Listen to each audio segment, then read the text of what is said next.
Nou is dit die lekker deel van die groot ontbyt vir my, want ons gesels teater en drama en Ingrid Jonker. So dis tyd om diep te raak, maar 'n sig van verligting te gee, want saam met Afrikaans 100 is dit so lekker om hierdie wonderlike skatte te kan vier en vir die eerste keer op die verhoog te kan sien. Nou, wie aansluit by ons is drie groot koppe in die gebied, en dit is Tiaan Kirsten Libbe en Lian Sash. Hulle is van die Centurion Theater, en dan Lizelle Pike, wat jy dalk al gesien het op TV of 'n teaterproduksie, en hulle gaan vir ons meer vertel oor die vlamme in hulle sneeu. Baie welkom julle. Baie dankie julle. So, dis vir die eerste keer op die verhoog wat hierdie intieme en hartstogtelike liefdesbriewe tussen Ingrid Jonker en Andrei P. Brink lewendig word, maar julle fokus uiteraard meer op Ingrid Jonker en haar perspektief. So, wat se rol het Andrei P. Brink in Ingrid Jonker se lewe gespeel, maar ook dan nou in die produksie? Is hy die bad guy in die produksie of hoe sien ons hom? So, wel, ek gaan nie te veel weggee nie, julle moet natuurlik kom kyk. Ja. Maar dit was 'n baie besliste besluit gewees om die produksie uit Ingrid se perspektief uit te doen. Omdat daar nog nie baie van haar verhale is nie uit haar perspektief uit vertel nie. En toe ons die boek en die regte kry vir die boek, het ons amper half gedink, nee, iemand moes dit al klaar gedoen het. Maar niemand het nog hierdie hartstogtelike liefdesbriewe tussen hierdie twee groot legendes eintlik gevat en op 'n produksie nie. En toe ons begin skryf, toe besef ons eintlik, hoekom dit nog nie so is nie, want dis om 700 bladsye van briewe tussen hulle. Wat nie, weet ons, dis heen en weer, en ons nie eintlik storielyn nie. So dit was vir ons, toe ons saam met Jackie Brits vir die teks geskryf het, en die nuwe toonsettings gedoen het, was dit vir ons belangrik om 'n perspektief te hê as jy in hierdie diep romanse inklim. En Ingrid se perspektief, sy as vrou, as mens, as minnaar, as ma.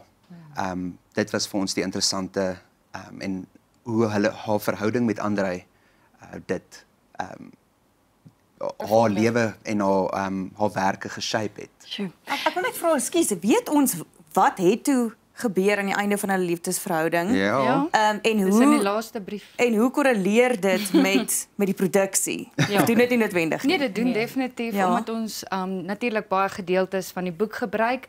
Ons moes bietjie kreatiewe vryheid gebruik om die storielyn aan mekaar te sit, maar natuurlik is daar baie geskiedenis oor Ingrid Jonker wat ons daarom van weet. En so, ons het dit gebruik om aan mekaar te sit, en dan sien ons wat die uiteinde was van hulle liefdesverhouding, en dit staan in die heel laaste brief op die heel laaste bladsy van daardie boek, en dit is so 'n bietjie hartverskeurend. Ek wil net iets sê vir my, ek gaan nie as jy daarvan nou hou. aan haar gaan kant huil. is. Ons is aan Ingrid se kant.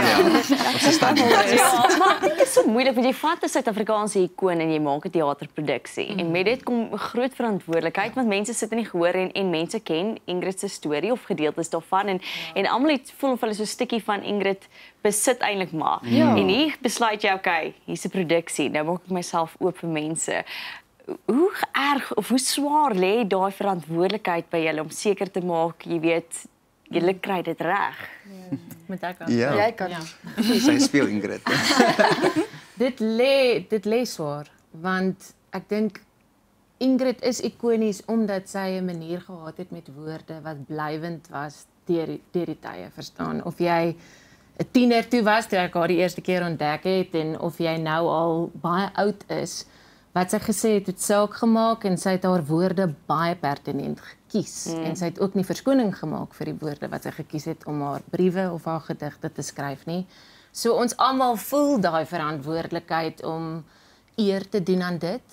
Terselfdertyd voel ek dit is ook belangrik dat daai ding jou nie lam lê nie, want dit is ons huldeblyk aan haar. Dis ons liefdesbrief aan haar. Vir haar dankie te sê dat sy steeds bly inspireer en dat sy steeds harte en koppe aanraak. En ek dink as mens net moet vaskyk aan die verantwoordelikheid, dan gaan mense ook nie pret hê nie. En ons wil pret hê, ons wil vir mense net 'n blik gee op hierdie ongelooflike vrou se lewe, en dat sy nie net 'n ikoon was nie, maar sy was ook 'n ma. Ja. Sy was ook 'n vrou, sy was ook 'n dogter, sy was 'n minnares. sy het ook geworstel met goed en ek dink dit maak haar meer jy kan met haar vereenselwig as jy uit daai blik uit na kyk. Ja, want ek dink baie keer sit mens iemand soos Ingrid op 'n pedestal en jy wil daar maar jy vergeet die mens wees agter en enige mens gaan deur 'n klomp dinge en ons klomp jy's goed, jy's sleg, jy's verskeurd, jy's reg, ons alles. En dieselfde met haar, sy was 'n mens gewees. Lisel, jy vertolk die rol nou van Ingrid. Ja. Wat verg dit dan om nou in haar skoene te klim? Hoe berei jy jouself voor vir so iets? Ek dink jy word groot, jy trou, jy het jou eie kinders. Want dit is definitief iets wat ek sou kon aanpak as ek jonger was nie. Ek dink jy moes ook net bietjie lewe en bietjie hartseer ervaar en groot teleurstellings. En in my eie lewe, jy weet, ek het my eie worstelinge gehad met my geesteswelstand en dit was deel van die rede hoekom ek in die eerste plek uitgeklim het uit die industrie uit vir 'n lang tyd, want ek moes myself uitsorteer, jy weet, ek moes my identiteit uitsorteer. So ek vind so baie aanklank met haar en ek dink die feit dat, jy weet, dit is ook nie maklik in hierdie tydperk van my lewe met my 2 woelwaters wat daar by die huis is. My seentjie is nog nie eens 4 nie, my dogtertjie is 2, voltyds werk en hierdie aanpak. Daar's so baie van die ooreenstemmigheid, verstaan? Hoe sorteer jy dit uit met jou man as jy eers elke aand 11:00 by die huis aankom omdat jy repeteer vir teater? So ek dink dit is daai ooreenstemmigheid en die feit dat ek myself in baie van dieselfde tydperk in my lewe vind wat my eintlik anders en dit help my.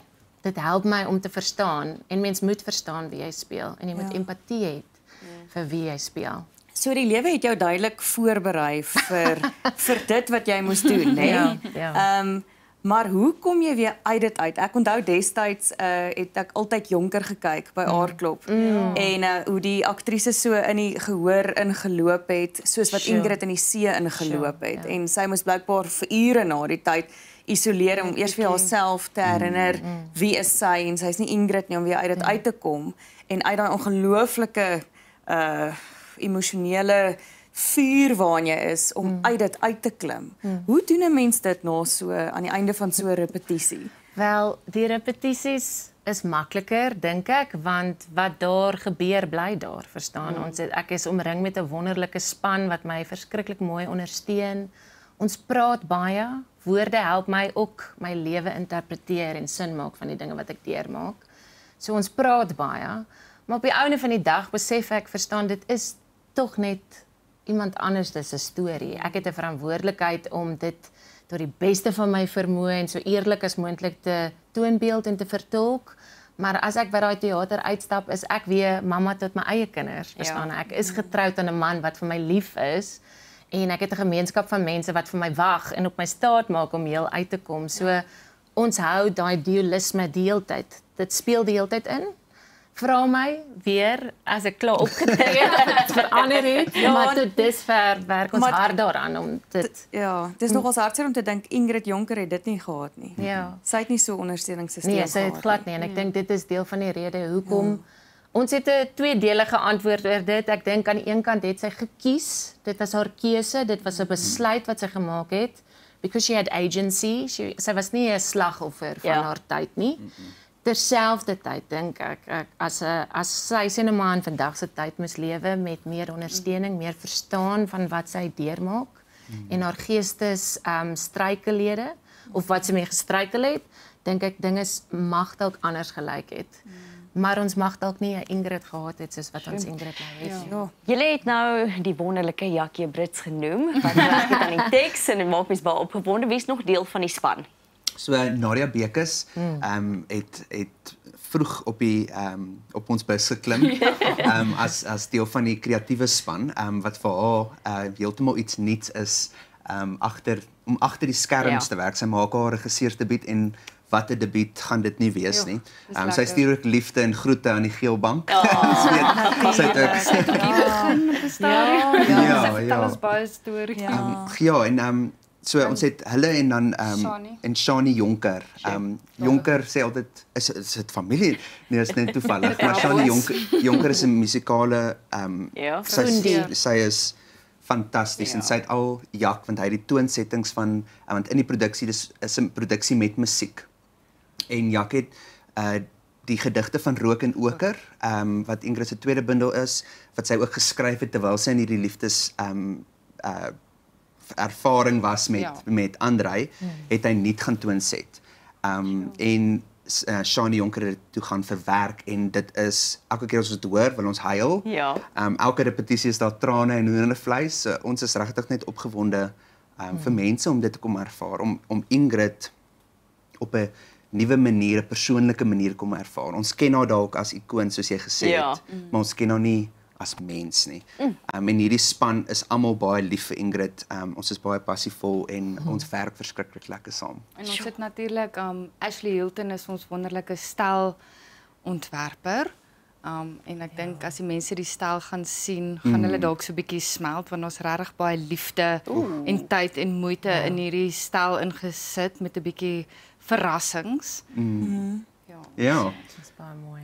Hoorie so en ons weet die Centurion Theater doen ook wonderlike dinge, werkswinkels, gemeenskapsontwikkeling en dit is ook deel van julle tema vir die jaar in terme van ongelooflike kreatiwiteit en innovasie. Dit pas so mooi by Afrikaans wat 100 jaar oud word. Vertel ons vinnig van die teater. Ja, so die Centurion Theater is 'n gemeenskapsteater al vir 32 jaar. Ons het 4 jaar terug in die middel van COVID het ons die teater oorgeneem en van scratch af begin by basies. En ons van die begin af was ons slagspreuk is kunste vir die gemeenskap. Ja.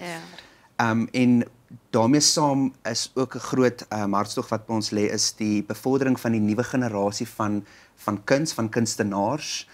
Want tog iewers ons generasie raak ook ouer en iewers moet daar nuwe en ons is baie passievol daaroor om 'n platform te skep.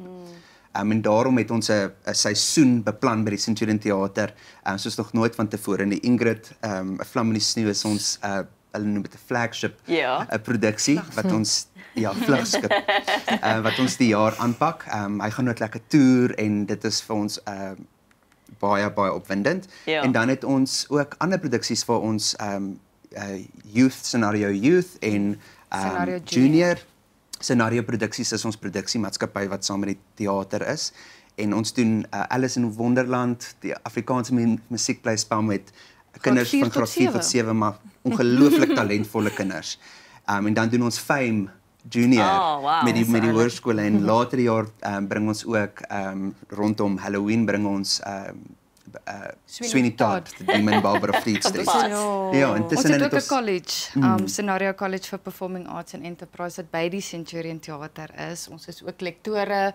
Ons het 'n hele span lektore wat ons help en hulle wat beter om 'n college by 'n teater te hê. En is tersiêr geakkrediteer. So ons vlieg. Dis wonderlik. Dis wonderlik om te weet wat julle vir die kinders doen. Ons sien uit hierna. Ek dink dit gaan 'n baie lekker produksie wees, 'n wonderlike inslag in 'n bederf vir Afrikaans. Wie het vir my gesê? Die kabouter met die rooi hoed. Ek vermoed hy is reg. Ons hoor al die musiek wat daarby gaan. Ja, baie dankie Tiaan, Leon en Lizelle en sterkte met die res van die repetisies. Dankie. Onthou om die speelvak te gaan dophou en gaan kyk vir jou kaartjies verskillende teaters reg oor die land vanaf 9 tot 17 April by die Centurion Theater. En dan 29 Mei tot die 1 Junie het ons 'n paar vertonings in die Kaap.